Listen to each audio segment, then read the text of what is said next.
खबर आ गई है। अबू सलेम को उम्र कैद की सजा की घोषणा कर दी है कोर्ट की तरफ से। ये बड़ा फैसला आ गया है। अबू सलेम, जिसका पूरे देश को इंतजार था, 24 साल लग गए इस फैसले को आने के लिए, और मुंबई में जो 257 जान गई थी उसका जिम्मेदार ये आदमी था। साजिश रची थी इन्होंने सबने, और 10,000 पन्नों की चार्जशीट इसमें दायर की गई थी, और अब अबू सलेम को उम्र कैद की सजा दे दी गई है। हमारे साथ हमारे संवाददाता राजेश कोर्टरूम से जो मौजूद थे। जी राजेश, क्या अपडेट है?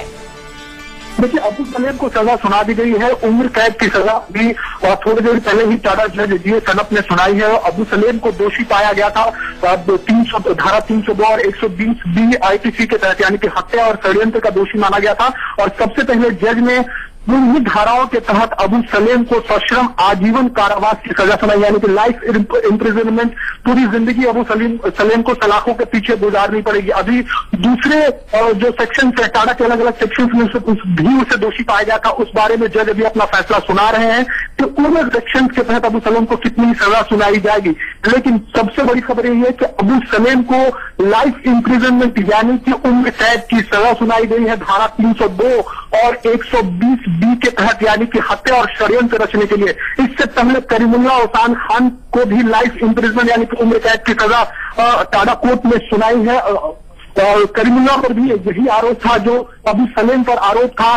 कोर्ट का कहना था जब दोषी पाया गया था कि ये लोग कोर ग्रुप, ये पूरे ग्रुप जो पूरा ये समूह था, ये कोर ग्रुप था जिसने षड्यंत्र रचा था, यही वजह है कि उसको दोषी पाया गया था।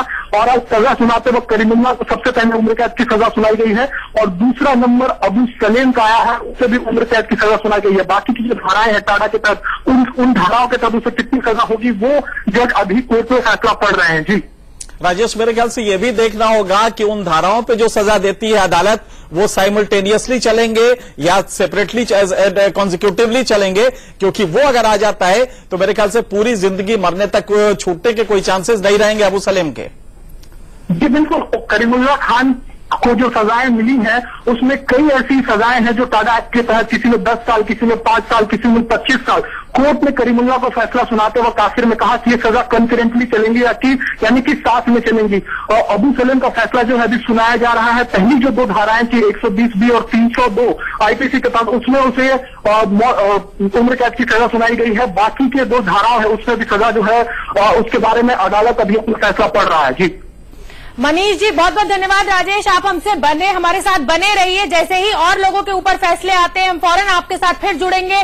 मनीष जी, अबू सलेम को भी उम्र कैद की घोषणा कर दी है कोर्ट ने। करीमुल्लाह और अबू सलेम पे सजा आ चुकी है। अब जो बाकी के लोग बचे हुए हैं, लगता नहीं है कि उनके साथ भी कोर्ट के कोई रुख नरमी का रहने वाला है। वो भी सब उम्र कैद की तरफ ही मुझे लगता है कि कोर्ट का फैसला आएगा, क्योंकि साजिश तो सबने मिलकर एक साथ रची है। हो सकता है किसी ने कार मुहैया कराई हो सकता है किसी ने बंदूकें कराई हो, लेकिन 257 लोगों की जान गई है। मनीष जी,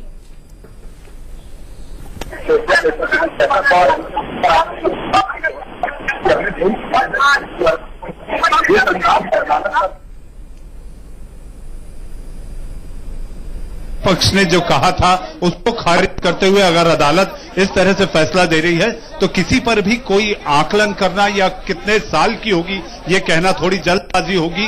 क्रेडिबल रिपोर्टिंग जरूरी है, ये अदालत की रिपोर्टिंग है, इसके लिए हमें इंतजार है केवल इस इमारत के इस दरवाजे से बाहर से हमारे रिपोर्टर के बाहर निकल के आके हमें बताने का, सूचित करने का कि आखिर किसको लेकर कितनी सजा दी गई। जहां तक 2 आरोपियों की सजा का ऐलान हो चुका है, हालांकि ये कहा जाए कि 257 के हिसाब की शुरुआत हुई है। 2 लोग सामने आ गए, 2 लोगों की सजा का ऐलान हो गया है। अभी 3 आरोपी और बाकी हैं, फिरोज खान, ताहिर मर्चेंट और रियाज सिद्दीकी। इनको लेकर अदालत क्या फैसला देती है, हम लगातार पल पल की जानकारी और अदालत के फैसले से आपको रूबरू कराते रहेंगे। जी मनीष जी, एनके सिंह सर, जिस तरह की बात हमें मनीष जी बता रहे थे कि अबू सलेम बड़ा कैजुअल था, कैजुअल्स में ही पहुंचा है, कभी कभी चिंता की लकीरें हालांकि उसके चेहरे पे आती थी, तो ये एक्सपेक्टेड था उसको, ये बिल्कुल एक्सपेक्टेड था। इसमें ना एक्सपेक्टेशन का कोई सवाल ही नहीं उठता है, और वो चाहता भी शायद यही था, क्योंकि अदरवाइज भी वो जेल से निकल के वो महफूज नहीं रहेगा। तो लिहाजा उसके लिए अच्छा है कि जेल में सिक्योर्ड उस प्लेस में रहेगा, सेक्लूडेड प्लेस में रहेगा। और अब ये मान के वो भी चल रहा है कि नहीं, पूरी जिंदगी अब बाहर नहीं निकल पाएगी, क्योंकि उस 48 की उम्र हो गई। आप जानती है कि अपराध की दुनिया में 48 बहुत ज्यादा वैसे भी उम्र होती है। तो और 21 साल, ये 19 साल में अपराध की दुनिया में आया था जब दाऊद से इसके संपर्क हुए थे।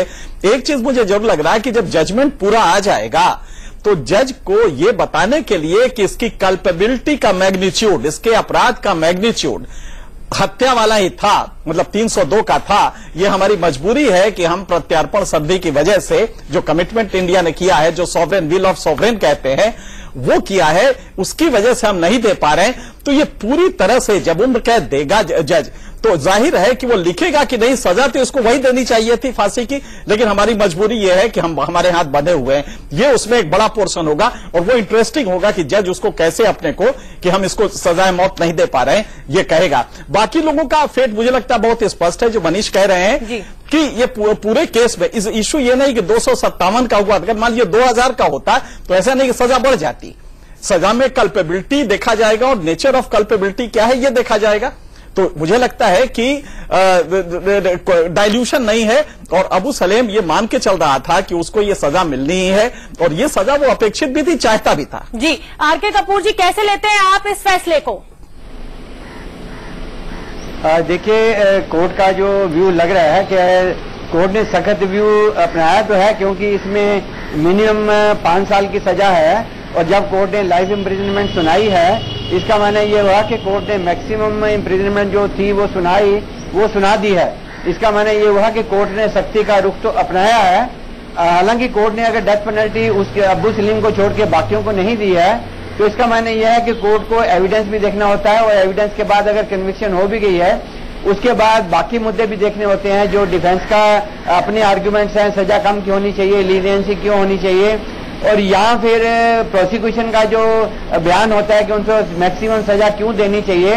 लेकिन फिर भी कोर्ट को दोनों को वे करना पड़ता है और एविडेंस के बेसिस पे जब कन्विक्शन हो जाने के बावजूद भी कोर्ट अगर ये देखता है कि बेशक ग्रेविटी ऑफ द ऑफेंस है, लेकिन पैसेज ऑफ टाइम और बाकी सर्कमस्टांसेस को देख के कोर्ट थोड़ा सा अगर लीनियंट व्यू लेके अगर लाइफ इम्प्रिजनमेंट दी है, तो ये फिर भी देखना चाहिए कि कोर्ट ने अपनी तरफ से मैक्सिमम जो इम्प्रिजनमेंट की सजा वो तो दी है।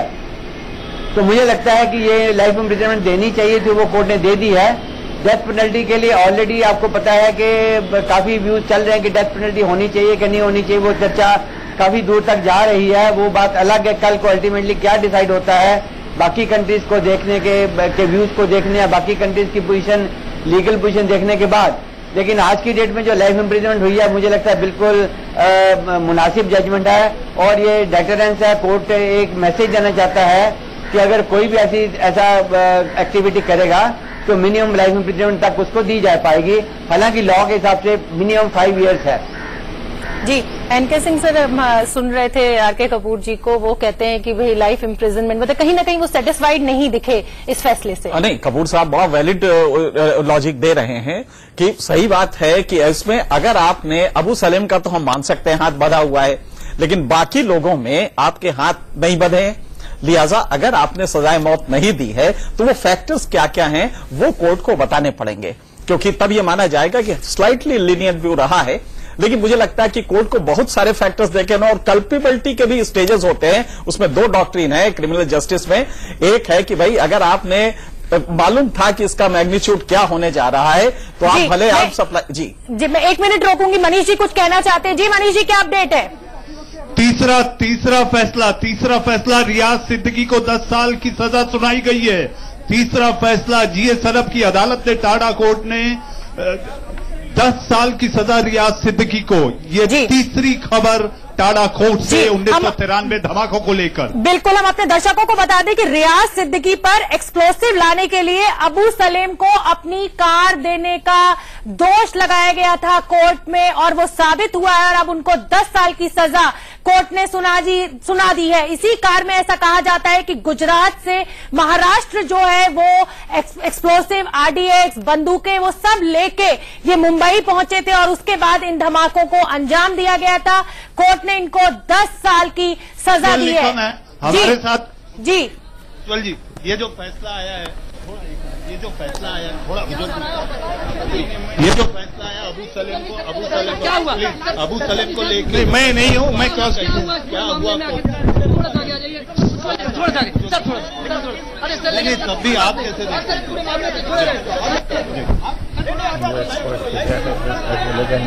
आप फैसले को किस नजरिए से देखते हो? नहीं यार, मैं नहीं हूँ उस ट्रायल में।